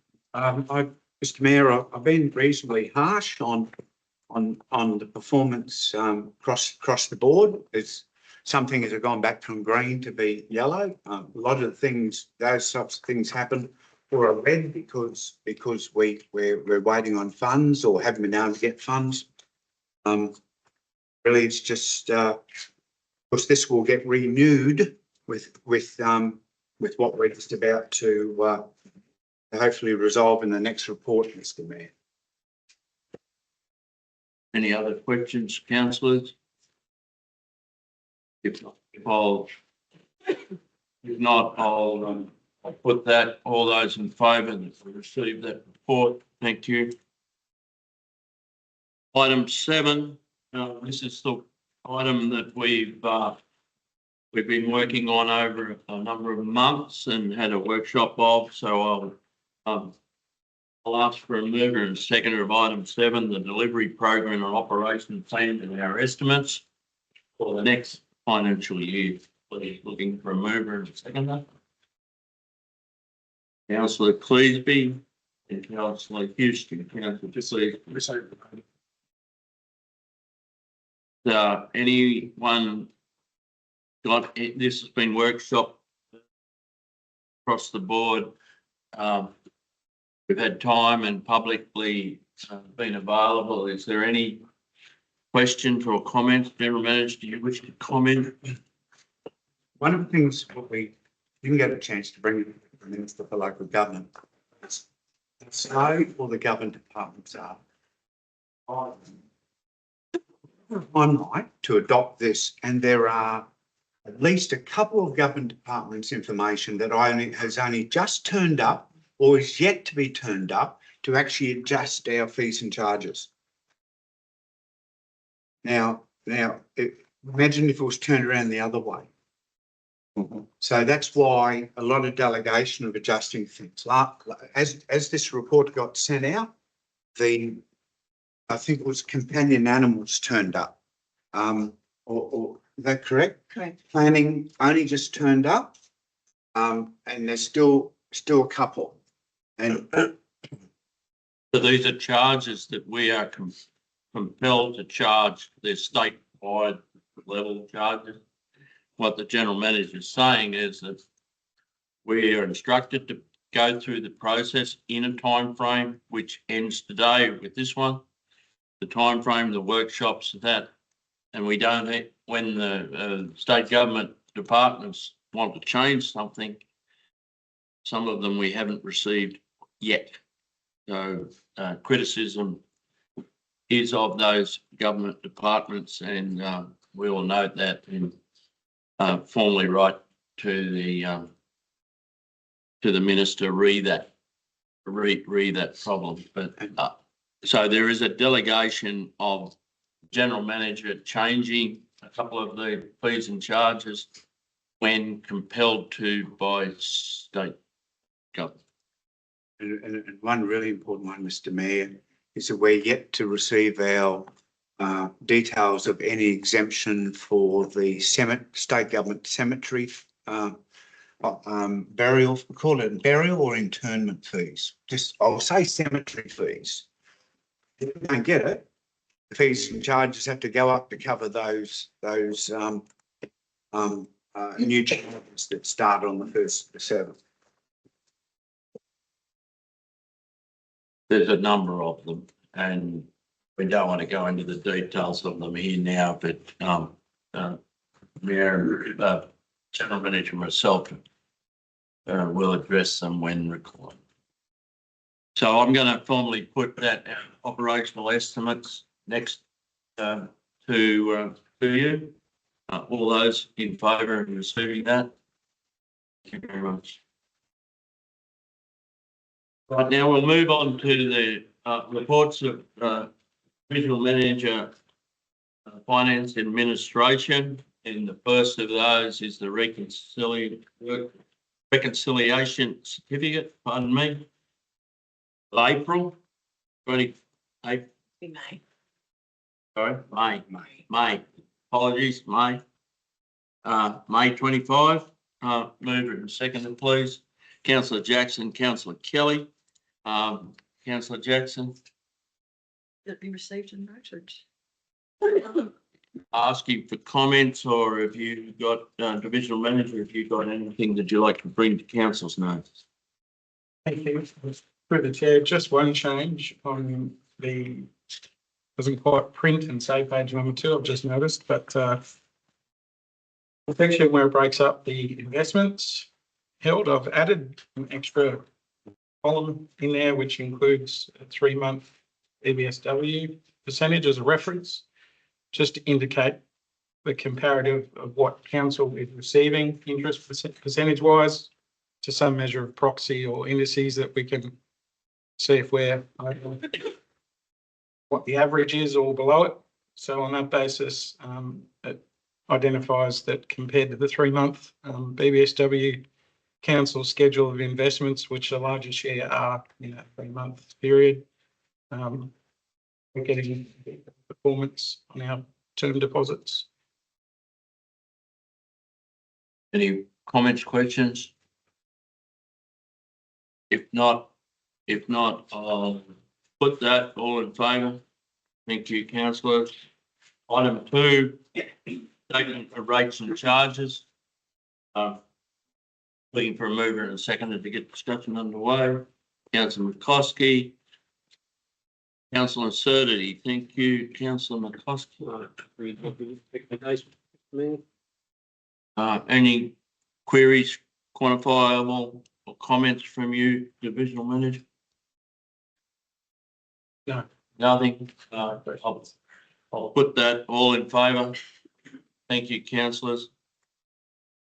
Item 3 is our works progress report, finance and administration projects, and I'm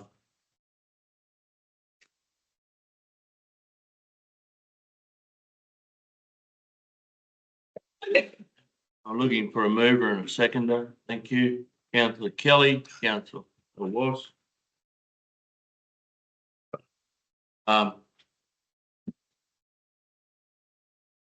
Councillor Kelly. Nothing other than the information received and noted. Any questions? The works progress number 3.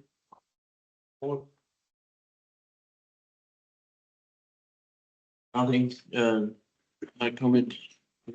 Number 3, Mr. Mayor, as discussed in prior meetings, it's been a bit of a hold up with the new records management system. However, that's going to be underway, kicking off fairly well soon, which will see a lot of that money spent, but probably not until next financial year at this stage. So there will be a decent measure of carryover there. Thank you. Any other comments, questions? I'll put that all in favour, please. Yes, thank you. Item 4, Northwestern Library Cooperative Agreement. Councillor Surdity. Councillor Kinsey. Councillor Surdity.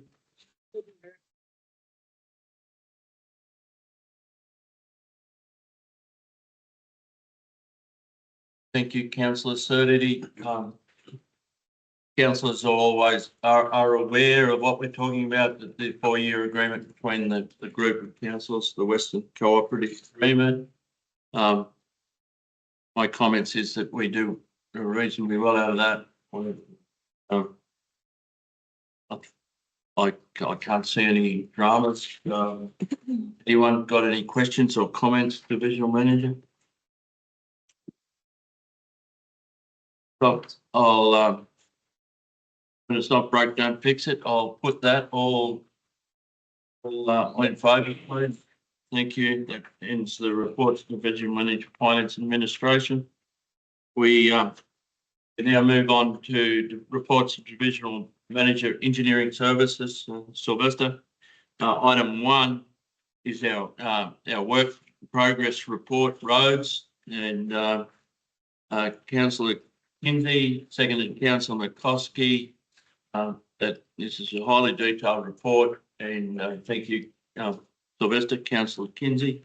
Yes, thank you, Mr. Mayor. I think it's a good thing that we're seeing a lot of roads being actually finished with, done.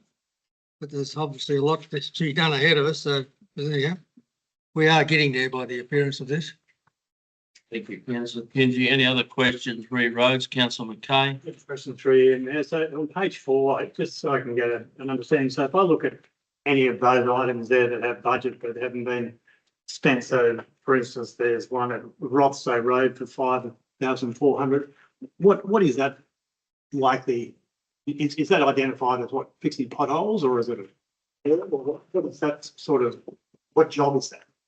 Mr. Mayor, it's a mix of jobs. There's a huge spreadsheet that shows exactly what is to be done where. Yeah. So yeah, your example for Rothsay Road might be pothole filling on the unsealed road or something, or just grading it. Yeah. Yeah. So for those councillors that are not aware, when divisional manager sends someone out or one of his staff come back, everything is allocated to wherever that is. There's the crossover between maintenance budget and flood budgets. But everything down to every planned item and everything is allocated to a specific job. Any other questions re our roads report?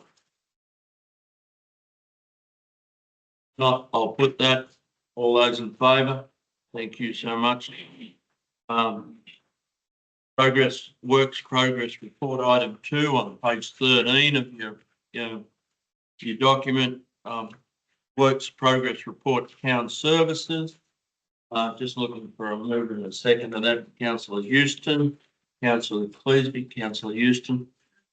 Just that the information be received and noted. Thank you, Councillor McCloskey. Through the chair, just one item. On page 13, we're talking about tennis courts and the power pole. The power poles are lying adjacent to the perimeter fence over there. Are they in relation to this? There's 4 power poles. Through you, Mr. Mayor, I can answer that if you like. Yes, they are the subject poles in question. They have returned from the powder coaters. Yep.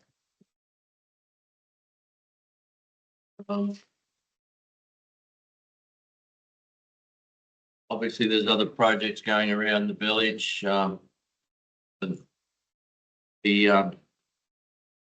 The governor did personally congratulate me on the way the town looked, which I thought was for a lady that travels extensively. Anything else anyone would like to comment on as our town services? Councillor McCay? Just through your mayor, is there any update on smoke testing at all? For the Not as yet. That's still underway, Councillor. It's yeah, the general manager might help me, but the report is just to come out, and then we need to analyse what the report is. Mr. Mayor, I think he'll be putting it through the Water and Sewer Committee. Is it for certain information? It's undeniable, Councillor McKay, that rain event water like we had even night before last does get into our sewer, and some of that's from public space, manholes et al, and some of it is from private space. Councillor McCloskey. Through the chair, just noted in read on page 24 with regards to works undertaken by the parking. There are a number of items in those line items that have been doubled up. They said they're being done 2 times, if you know what I mean. Yeah, I'm not aware. Would you like to comment? Mr. Mayor, that's probably because they've been done twice. In this monthly period? Yeah. You reckon they're done twice? Fortnightly reporting they're doing. If there's no more questions, I'll put that. All those in favour? Thank you so much. Passed. Page 3 of my thing is a work progress report plan. Councillor McCloskey, Councillor Wass, Councillor McCloskey. I'll just move the recommendation, but I might make comment again. Again, there are a number of items listed in this report numerous times. I.e., does that mean, based on the analogy of the last one, that they've listed twice, they've been done twice?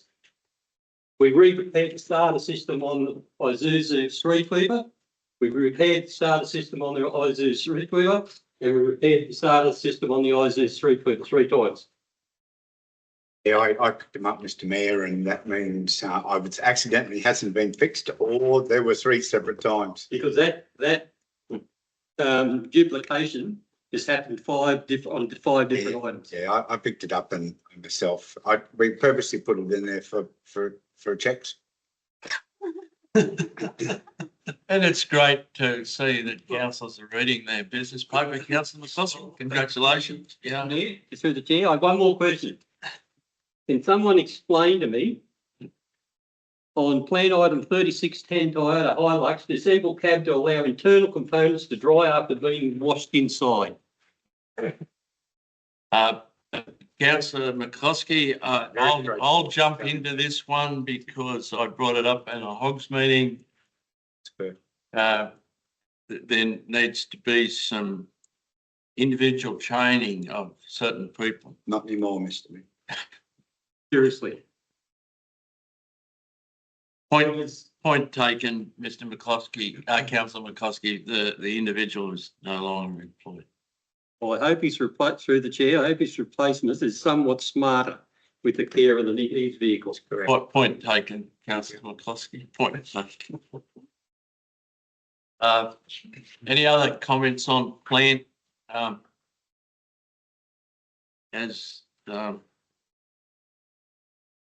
probably leave that one, Councillor McCloskey. Thank you, Divisional Manager. All those in favour? Thank you. This one, the next one is the contract performance report, which is quite a number of pieces of paper, but I'll look for a mover and a second of that, Councillor. Councillor Derrick, Councillor Kinsey, Councillor Derrick. Thank you, Mr Mayor. Happy to move and I think we should be quite pleased with this report. There's a little bit of room for improvement perhaps, but in all seriousness, I think it's excellent. Thank you. Thank you, Councillor. Yeah, I was reasonably pleased with the report too. One of those things that whilst you strive for 100% with most New South Wales people, I don't think you would ever get there. But Councillor, General Manager, you got any, Director, have you got any comments? Yeah, just saying that this document has beaten the general manager's former record. We disagree. Doug? Let him say that, Mr. Councillor McCloskey. But I just one question for the chair again. The 85%, where does that relate to the last one, say, for instance? 67 was the last one. And Councillor, we had a lower one previous. So the rising, some of it, from my gathering, and the general manager or the director can comment, some of it is a little bit objectively judged and some is subjectively judged, and whoever's judged is sometimes subject. Mr. Mayor, the best in the whole area, and 85% high distinction. So there's, it's going to be very hard to keep up. That's through the chair again. And that's true, because now you've sent the benchmark. You've set yourself a level at which you can perform. There'll be an expectation for that to potentially continue in the future. And also, Councillor, is the time and expertise and, personnel time that takes to achieve that. Point taken.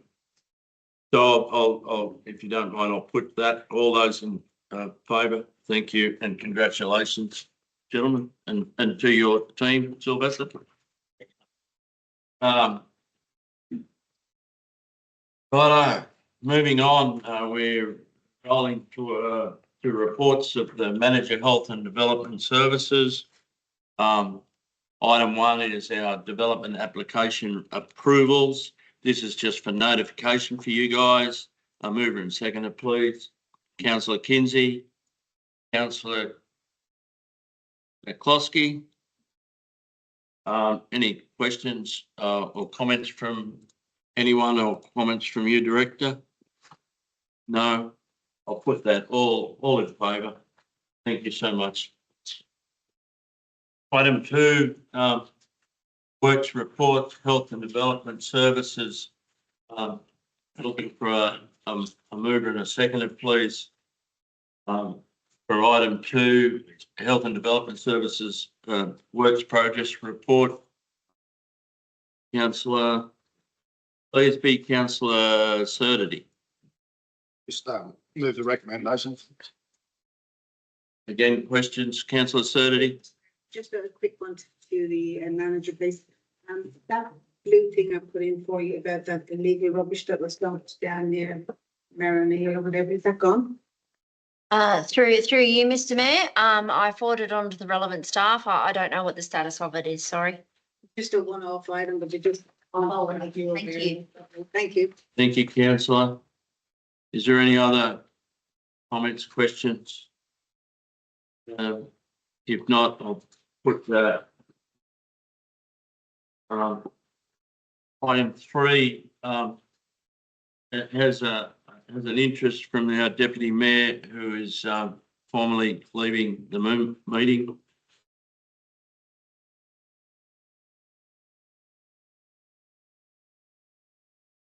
I'll call for a mover and a seconder of this, please. The request for quotation, final works on the office renovations. Mover Councillor Kinsey, seconded Councillor Wass. Councillor Kinsey. I can move the recommendation, Mr. Mayor. Is councillors all aware of what we're talking about? We're talking about redoing the old hallway, the bathrooms and kitchen.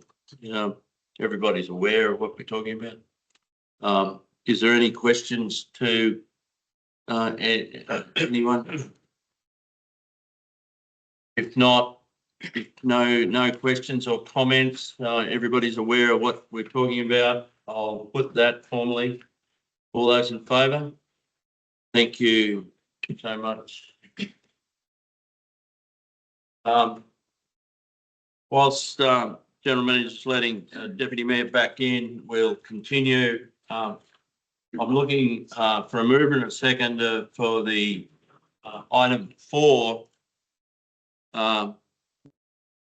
Mover and second for item 4, the development application for the White House service at 34 to 42 Trank Street, Nevertire. Seconder, mover is Councillor Surdity. Seconder is Councillor Kinsey. Councillor Surdity. Recommendation is that as you read there, the Councillor McKay. Just through you, Mayor, just a question, just reading through this, it reads as if the applicant did not engage in the process at all. Is that the case, or were it seems that there are a number of referrals to Transport New South Wales that were ignored, Teams meeting did not attend, suggestions made not adhered. Is that your reading of the situation? Through you, Mr. Mayor, we try to involve the applicant as much as possible, because obviously they're the ones that have to agree to the changes and spend, at the end of the day, spend the money. So it was merely based off safety concerns and the stormwater concerns around the development. predominantly, Yeah, yeah, sorry. Sorry, three, but in your opinion, why didn't they engage? I mean, they put this in. Why, what was stopping them engaging in the process? But was an application was put in, a development application put in, came to council considered it, went to Transport New South Wales, gave information back to the applicant, and they basically lost interest in the project straight away, or? Through you, Mr. Mayor, no, at the end of we tried to mediate a positive outcome. And they just weren't willing to negotiate. To fill in, councillor, Director, to remediate safety concerns, a suggestion was that they purchased another block of land that was immediately adjacent that was for sale, was indicated to them. But they declined that, and then they instead of allowing triples in there, they went back to Roads New South Wales for doubles, which they also refused, or said to council that they wouldn't accept. And then so council's then in a no-win situation. We can't recommend anything against what Roads New South Wales said. The process of these things, shall I say, the developer probably was, the development application person probably wasn't going to be the developer. It's hidden behind a certain number of screenings, and but there's no way that I would recommend to you guys that we recommend anything that was not that wasn't being on a safety concern allowed by Roads New South Wales. I appreciate that. It's interesting that the application was put in and it was just pretty much, it's almost like, why didn't they just withdraw the application? Because they weren't willing to engage at all. Yeah. I'll just comment, so I don't need an answer, so. Thank you. And Councillor Kinsey? Yeah, just a casual observation of what I perceive the block to be where they're going to do all this stuff. It's about a quarter as big as it should be. In other words, if it's half an acre, it should be 3 or 4 acres there. But they don't have that amount of land, do they? No, they do not. So I can't understand why you would allow that. To be honest with you. The comment from staff back to them was that there was extra land available if they wished it. Yeah. They didn't. Seems to me they didn't want it there. But I might, yeah. We're acting on advice from New South Wales, so I might put this. Mr. Mayor, just for everyone to know, this will have an automatic planning division, so everyone will, yay or nay, will need to show their hands. So, sorry, councillor. So just in probably been answered, I guess, but I mean, given that it would be a desirable business to have in Nevertire, and you know, they've got to be, the procedures have got to be followed. Is the applicant perhaps seen as being not serious? I can't comment, Mr. Councillor Watts. The only thing I can comment is on the fight in relation to that the final email back to us was curt, thank you, and that was the only 2 words of it.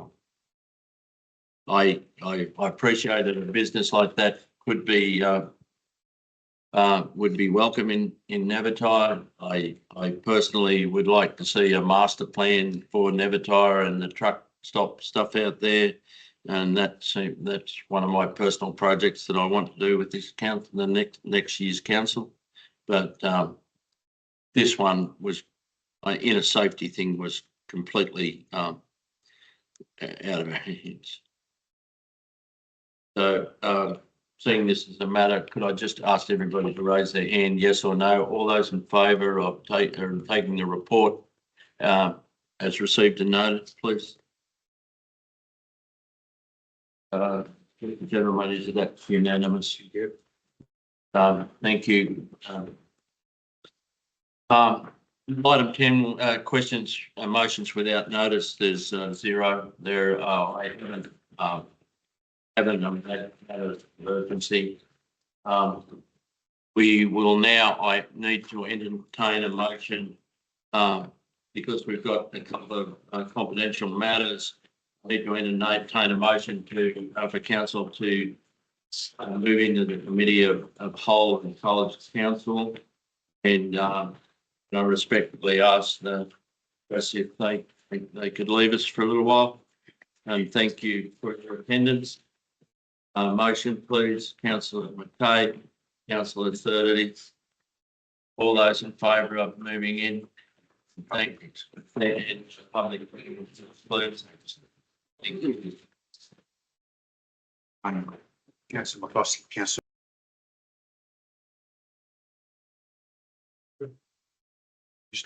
Mr Mayor, in committee of the whole closed council, council resolved the information received in relation to the Warren War Memorial Swimming Pool.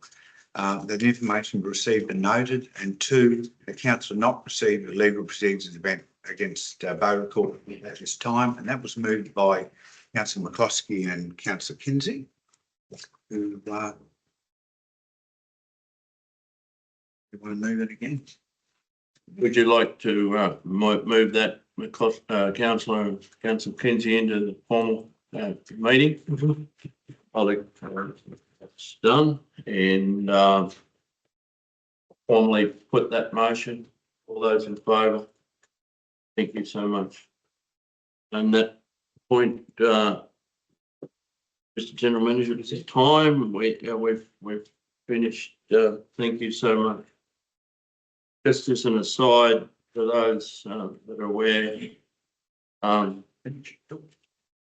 Julie and I are going on holidays to